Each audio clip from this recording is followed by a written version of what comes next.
Humusay po agad sa English gamit ang be done.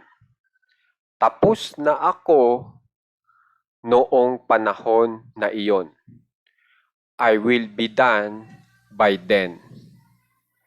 Tapos na ikaw matapos ang kinabukasan.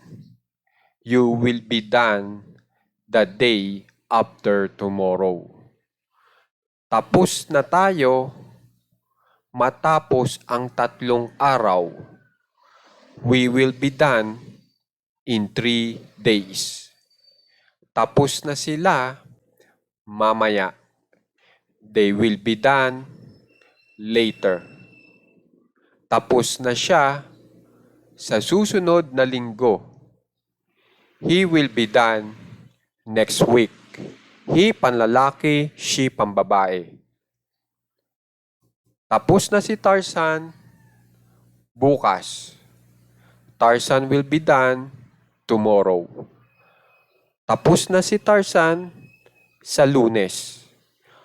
Tarzan will be done on Monday.